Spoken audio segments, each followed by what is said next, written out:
Olá, bem-vindos a mais um vídeo da doutora Maruki, a psicogata. Porque é que eu ia dizer outra coisa, não é verdade? O meu nome é Susana Rodrigues, eu sou psicóloga e sou psicoterapeuta e venho, de facto, mais uma vez, na companhia da doutora Maruki, falar-vos um bocadinho sobre alguns aspectos psicológicos que possam ter algum interesse para um público em geral. Hoje vamos falar um bocadinho sobre psicossomática.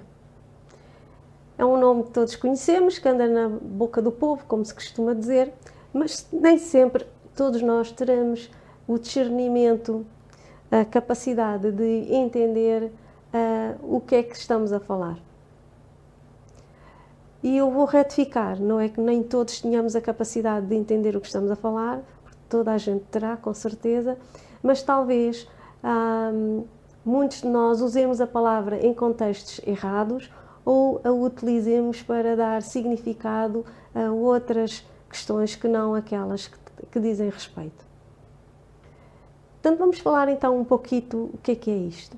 Primeiro, temos que entender esta irmandade entre o corpo, ao qual nós vamos chamar o soma, e o psicológico, que vamos chamar a psique. Esta irmandade é intrínseca, não há filhos únicos. O corpo não existe sem a psique e a psique não existe sem o soma, sem o corpo. Nós somos entidades integradas. Claro que depois temos ainda mais outra fonte de integração, que é a relação, não é? Mas e mesmo em termos da relação, eu vou deixar esta como fazendo parte da nossa vida psíquica. Mas vamos falar um bocadinho sobre o corpo. Não é por acaso que quando recebo uma má notícia ou quando toco ao telefone e me dizem que um amigo, uma amiga, um familiar ou alguém faleceu, eu a seguir posso ter uma sensação de desmaio. Não é por acaso que tenho problemas de trabalho para gerir e não estou a conseguir fazê-lo e começo a emagrecer em demasia, mesmo que coma bastante. Não é por acaso que continuo às turras com a minha namorada lá em casa e que mesmo que vá jogar futebol com os meus amigos para espairecer, levo toda a problemática relacional dentro da cabeça e que passo o dia com enxaquecas de caixão à cova, como se costuma dizer, ou estou meio enjoado, meio tonto e não consigo jogar futebol. Também não é à toa que um dia vou ao médico porque me queixei de dores de estômago e se descobre na ecografia abdominal que eu tenho uma úlcera de estômago, à qual o médico vai dar sem cerimónias o nome de úlcera nervosa. Então repare, o que é que quererá dizer isto? Vamos pegar nesta última palavra. O que quererá dizer ter uma úlcera nervosa? Óbvio, não é? Úlcera nervosa é eu tenho uma úlcera no estômago de origem nervosa. Vamos dizer por outras palavras, de origem psicológica ou de origem psíquica.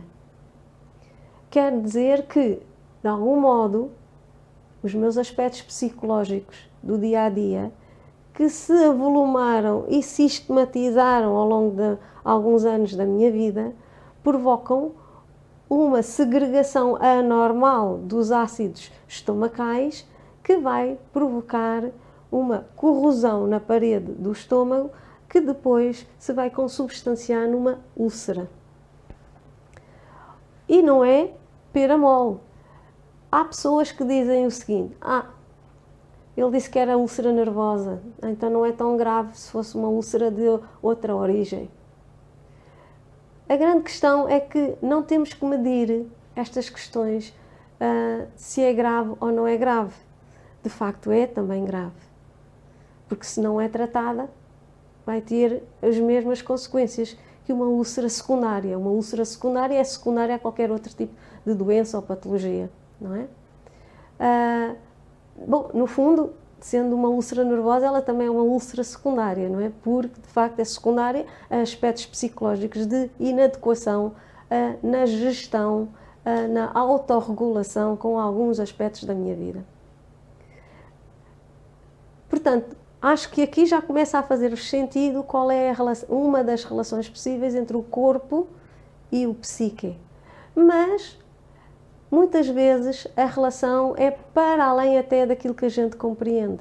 Sei lá, eu estou-me a lembrar de alguns povos primitivos que vivem, por exemplo, na África Sedentorial e que ainda têm alguns rituais de dança, por exemplo, e de êxtase, de transe, que conseguem entrar num estado alterado de consciência, que nós vamos chamar transe, mediante a dança e mediante a audição de determinado tipo de sons musicais. Neste caso estamos a falar em batuques, acompanhados com uma espécie de um mantra, vamos chamar, uma lenga-lenga, habitualmente sempre a mesma, com o mesmo tom, que vai induzir no cérebro um determinado tipo de ondas cerebrais, que agora não vamos estar para aqui a falar neste vídeo sobre elas, e que vão provocar um estado alterado de consciência. Um pouco como os estados hipnóticos ou pré-hipnóticos, que são os estados, a maior parte das vezes, não serão todos, de alteração da consciência ou de parcial alteração da consciência com controle ainda por parte da pessoa. Tudo isto depende. Mas, de facto, esta questão do transe, das alterações de consciência, são provocadas, são factos mentais, não é? São fenómenos mentais, mas que provocam também alterações físicas.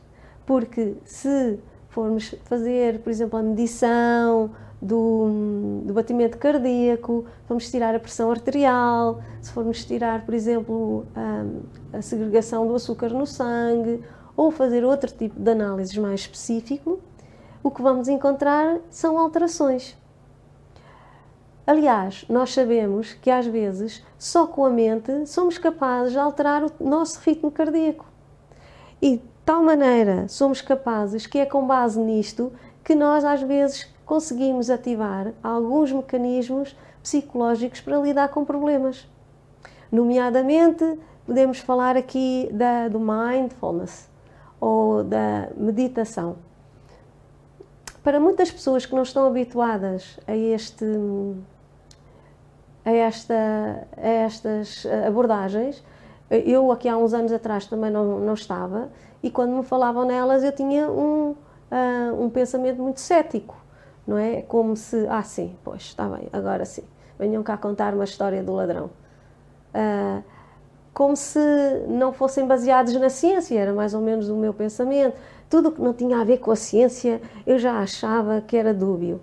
Mas de facto tudo isto tem a ver com a ciência. Esse é que para já foi uma crença, um erro de leitura, de interpretação da minha parte, porque tem a ver com a ciência. Já mais que estudadinho na neurociência. E por outro lado, porque só quem não experimenta é que não sabe os efeitos benéficos que as atividades em si, não é, têm na vida humana.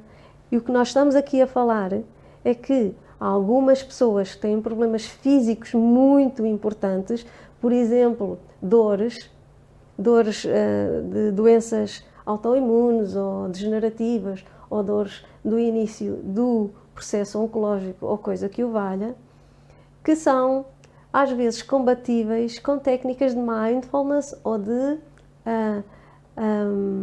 meditação, ou em conjunto com outras técnicas ou isoladamente.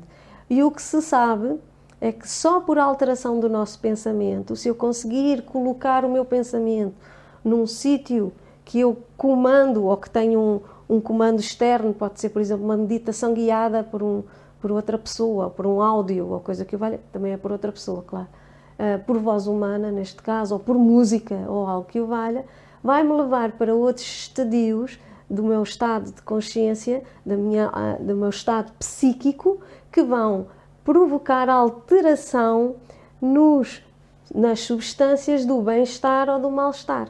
Portanto, não é totalmente desconhecido para alguns de vocês que, por exemplo, com mindfulness, com psicologia positiva, com meditação, com a alteração da minha maneira de interpretar e ver e conhecer e dar crenças ou credibilizar o mundo, que vai fazer com que eu altere aquilo que sinto em termos físicos e que me sinta muito melhor. Quer dizer, não tem comparação, se calhar só as pessoas que fazem meditação é que poderão entender o que eu vou dizer, mas não tem comparação o que eu sinto de manhã quando acordo e faço a minha meditação ou quando eu acordo e não faço a minha meditação. A minha maneira de estar na manhã ou no resto do dia é totalmente diferente. Também não tem comparação a maneira como eu me sinto se eu for numa autoestrada ou se eu for numa estrada qualquer, pouco interessa, a guiar ou não interessa, e eu encontrar um acidente. E se eu me predispuser para ajudar, porque tenho o curso de socorrismo, porque a minha primeira reação é sempre entrar em pânico, devo já vos dizer. Eu não consigo, ai meu Deus, o que é que aconteceu, como é que é possível, ai agora, tenho aquela reação toda que todos nós temos. E a seguir eu já resgato um pouco mais do meu lado racional, porque meti na minha cabeça que a única maneira de eu lidar com este imprevisto vai ser eu acalmar-me. E como é que eu me vou acalmar? Eu só posso me acalmar se eu oxigenar o meu cérebro.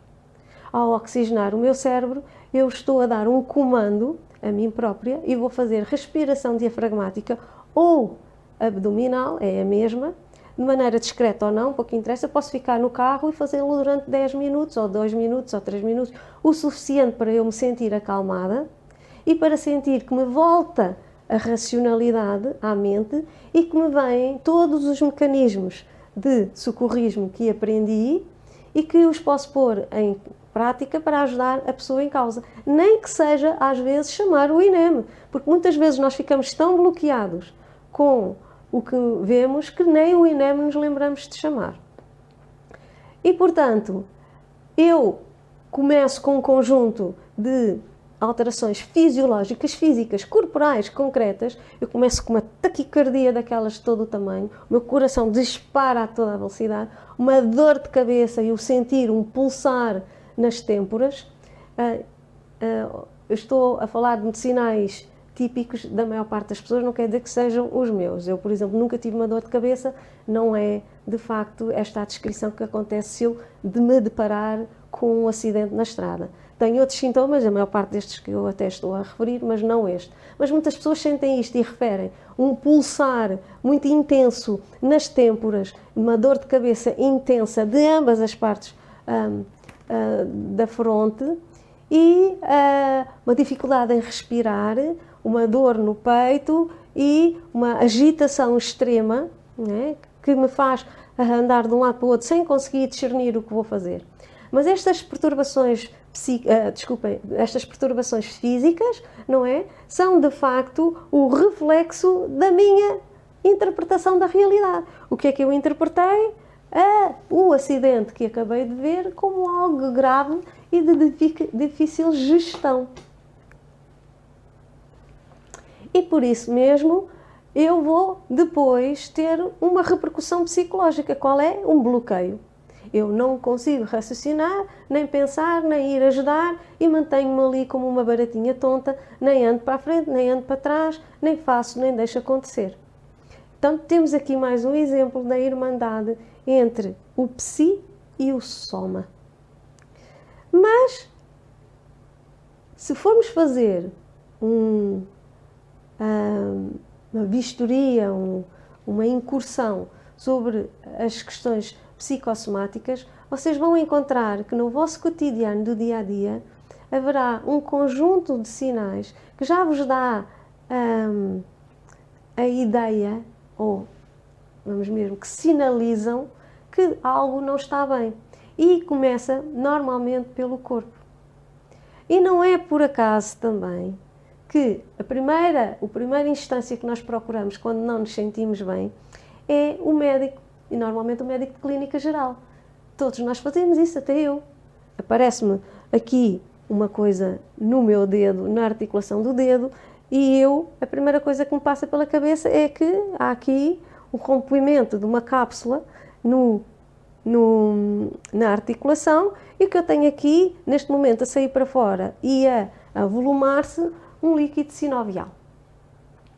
Mas, cada vez que isto me acontece, se eu for inteligente, vou pensar, é porque ando com alguma tensão psicológica? Das vezes que isto me aconteceu, foi porque eu tinha, de facto, um problema na minha vida para resolver e que tinha a ver com uma incapacidade minha de o gerir em termos psicológicos e mentais. Ok, então estamos a ver aqui a relação entre um acontecimento aparentemente, não é, inócuo em termos psicológicos, que tinha uma expressão física, mas que pode, de algum modo, estar relacionado com os aspectos psicológicos. E reparem, como se sentem quando estão tristes? Vocês vão logo dizer um conjunto de sinais psíquicos. Sinto-me desesperançada, não acredito no futuro, em ideias de prejuízo, acho que tudo me vai acontecer, dói-me o corpo todo, só me apetece ir para a cama, choro sem razão, grito com os meus filhos, estou muito mais agressiva, blá blá blá blá blá blá, mas a seguir acrescentam. E dói-me imensa cabeça, e não consigo andar, e tenho uma parésia facial, ou noto que estou com menos mobilidade do lado esquerdo, tenho dor de burro, muitas vezes definimos aquela dor aqui, não é, junto do rim, e que muitos de nós dizemos, estou com dor de burro, porque é muito expressiva quando corremos demais ou fazemos exercício físico muito exagerado, sem termos uma experiência prévia de endurance nessa área.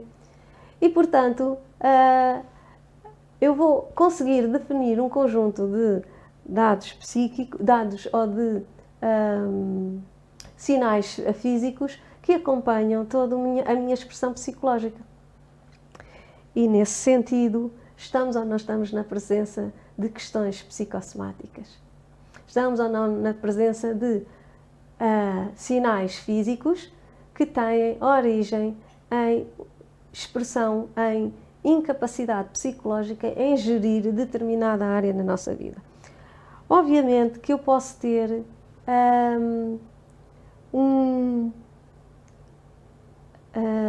uma consciência do que é que está a acontecer e perceber que a minha incapacidade de lidar com determinado assunto psicológico pode ter a ver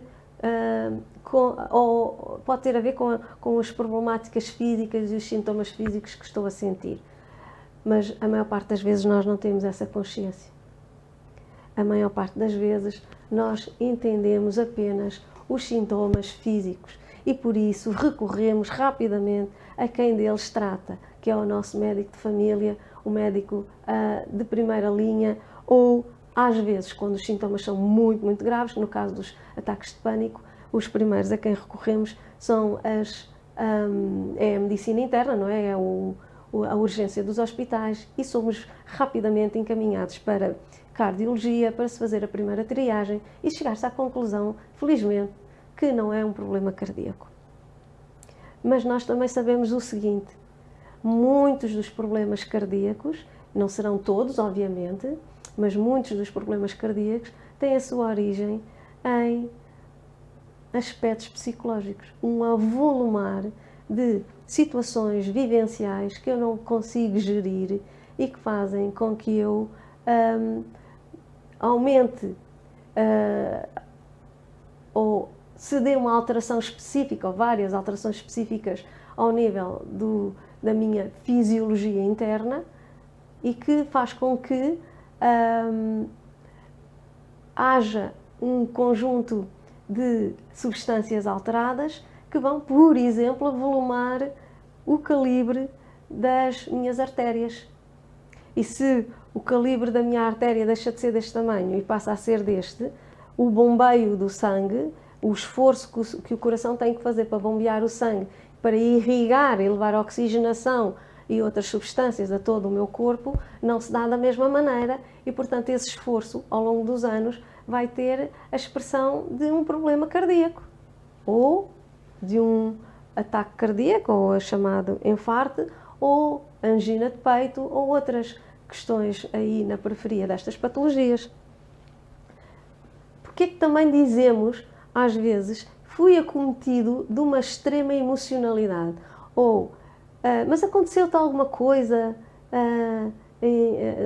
enervaste-te com alguma coisa para teres tido isso? Isto, alguém a falar com uma pessoa que foi para o hospital com um ataque cardíaco. Mas tiveste, incomodou-te alguma coisa, tiveste algum problema emocional, ou uma zanga com alguém, ou gritaste com alguém, ou enervaste-te. Portanto, há um lado concreto na nossa vida corrente e na boca do povo, na sabedoria popular, que entende a relação intrínseca entre o soma, entre o corpo e até o ataque cardíaco, e os aspectos psicológicos ou nervosos que possam estar associados. Vejam também outra coisa, às vezes estamos com uma dor de peito tão grande, tão grande, tão grande, que sabemos que tem a ver, por exemplo, com o tal diafragma, que é a tal dor pré-cordial que não está, que está a emergir, ou outro aspecto mais ou menos semelhante a este, e sabemos, ou alguém sabe, que se nós conseguirmos inalar e respirar oxigênio de uma determinada maneira, essa dor se pode mitigar. Então a boca do povo até diz coisas super sábias deste estilo: acalma-te, respira fundo. Ou então, conta até 10. Vá, se tu contares até 10 vais ver que isso passa. O que é que o povo sabe intuitivamente? Que se nós conseguirmos respirar de maneira pausada, conta até 10, não é? Se eu aumentar o meu débito respiratório e isso se consubstanciar numa entrada de oxigênio de determinada maneira, que eu vou sentir-me muito melhor e que os sintomas físicos vão se amenizar ou, hipoteticamente, até se extinguir. Então, o povo sabe do que está a falar.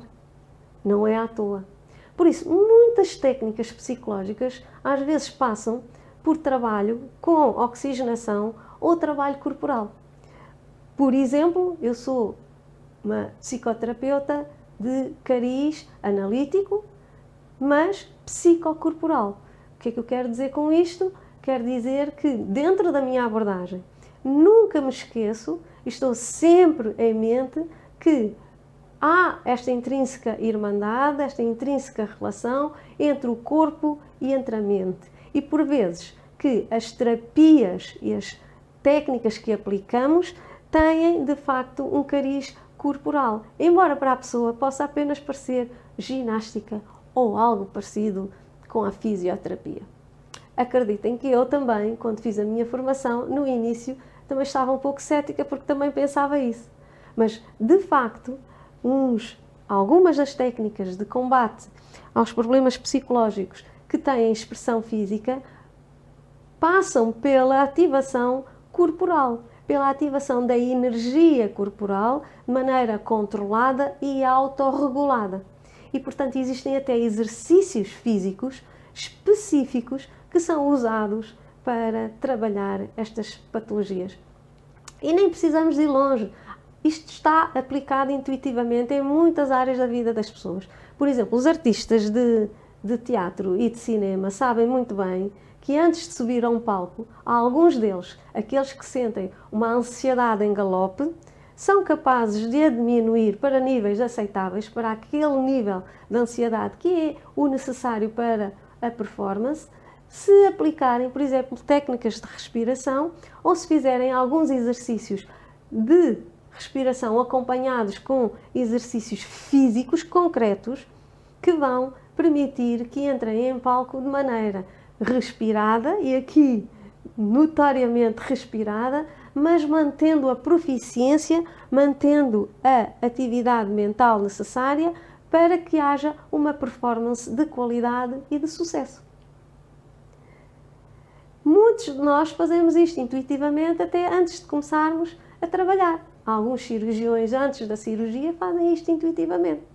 Ou meditam, ou relaxam, ou sentam-se num candeirão e ouvem música e respiram, ou fazem respiração diafragmática, ou fazem mindfulness, ou algo que o valha. Como eu, antes de entrar para a minha primeira consulta no consultório, tenho que dar um certo tempo a mim própria, vou sempre meia hora antes da primeira consulta para poder fazer eu própria um trabalho, para me sentir receptiva e tranquila ao me encontrar com o meu primeiro paciente e depois a cascata deles que se vai dar a seguir. Outra coisa importante é que, apesar disto tudo, se há técnicas que podem mitigar os sintomas físicos que sentimos como reflexo dos nossos problemas psicológicos, também sabemos que se mitigam, não são propriamente técnicas curativas no aqui e agora. São técnicas que ajudam a mitigar o impacto dos sintomas, mas que aplicadas de modo sistematizado podem ser, de facto, meio caminho para a cura e uma cura definitiva se eu me envolver na sua utilização atempadamente, na altura específica do processo de doença ou de sintomas físicos e se o conseguir fazer de maneira sistematizada e prolongada no tempo. E como tal, muitas vezes podemos dizer, alguns de nós já tivemos esta sorte, de poder dizer que com técnicas de autocontrole psicológico conseguimos controlar o galope, suposto galope de algumas doenças que nos acometem e que, com muita sorte nossa, mas também muito esforço e muito trabalho da nossa parte, se conseguiram estancar ali naquele estadio da doença. Obviamente que a probabilidade é maior se a doença estiver nos primeiros estadios, não é? Mas também se for acompanhado de um trabalho de intravisão, em que nós fazemos um trabalho interno de autorregulação de outros aspectos da nossa vida e quando conseguirmos ver o mundo não só cinzento, nem preto, mas também, além de branco, com outras cores. Por exemplo, com as cores aqui da doutora Maruki.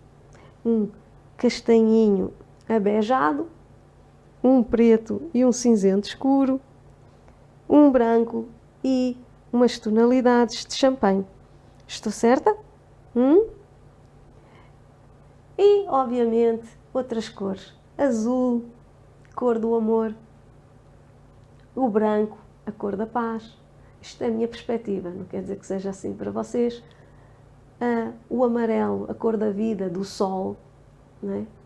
E, enfim, o verde, cor das plantas, aquilo que nos fornece, de facto, o nosso antídoto para a vida, que se chama oxigênio. E sobre esta irmandade entre o corpo e o psique, como eu digo, estaríamos aqui a fazer vários cursos de psicologia e de psicoterapia e não teríamos intervalo. Espero de algum modo que tenha ficado elucidado por aí, em alguns dos aspectos que estou a falar, que tenha em mente a importância daquilo que pensa e daquilo que sente no seu corpo e vice-versa, e que perceba que às vezes basta pequenas mudanças em determinados modos de ver e fazer a leitura do mundo, ou de adotar pequenas técnicas que parecem tão simples e tão insignificantes, mas que podem tornar-se de elevada importância dentro da sua saúde física e psicológica. Até breve!